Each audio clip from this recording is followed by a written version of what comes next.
We've been working with a number of schools in Zhengzhou, in Henan province, to put on a performance of A Midsummer Night's Dream. That whole project took about 7 months. So we began with training a number of teachers, then working with them and their students in their drama clubs.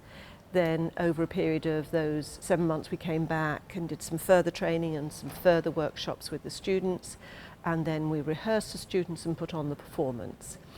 Running alongside that project, we had an evaluation process with Dr. Li from Beijing University, who was interviewing the teachers, interviewing the students, observing the workshops, observing the training, so getting a very rounded picture of everything that we were doing, and assessing that and evaluating that against our aims and objectives. So she has created this evaluation report, and we wanted to disseminate those findings both to the teachers, but also policymakers and academics who are interested in theatre education. Our conference is called Connecting Cultures, Hearts and Minds. And what connects us are stories.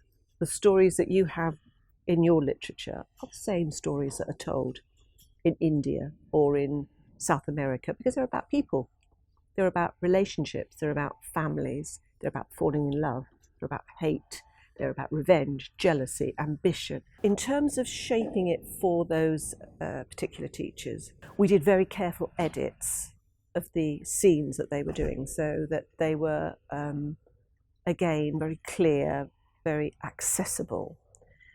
We did some further training with them. We gave them an annotated script so that for their scene we made suggestions as to, at this point, try this activity because it will help the children understand what the character is feeling.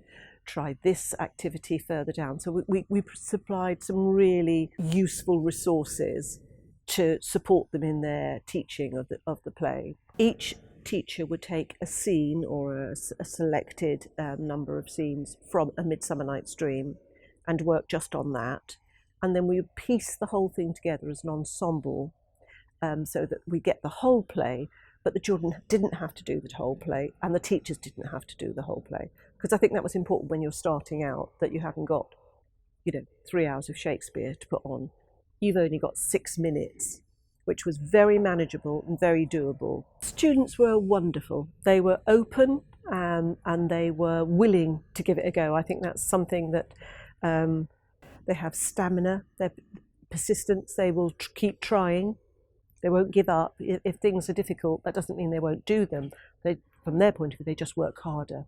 So I think we were blessed with having students who were absolutely committed to do their very, very best, and wanted to learn. They really wanted to learn. So we recorded the whole play in very clear English for them to listen to and to take as a model of how you say the word, not how you express the word, because as a character you would say the word in a different way in order to give it more meaning. We just gave a recording which was about clarity and correct pronunciation, and they found that very helpful.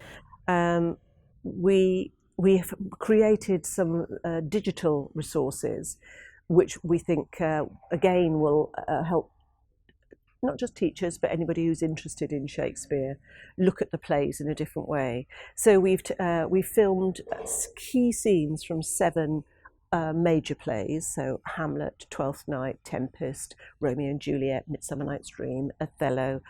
So what we've done is we've taken key scenes and we've filmed them in 3 different ways.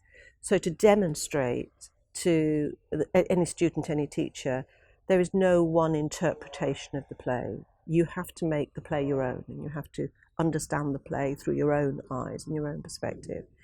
And we've also included in these films conversations and discussions with the director and the actors as they prepare to perform the scene, and then as they reflect on the scene, what did you get from that? What did you learn from that?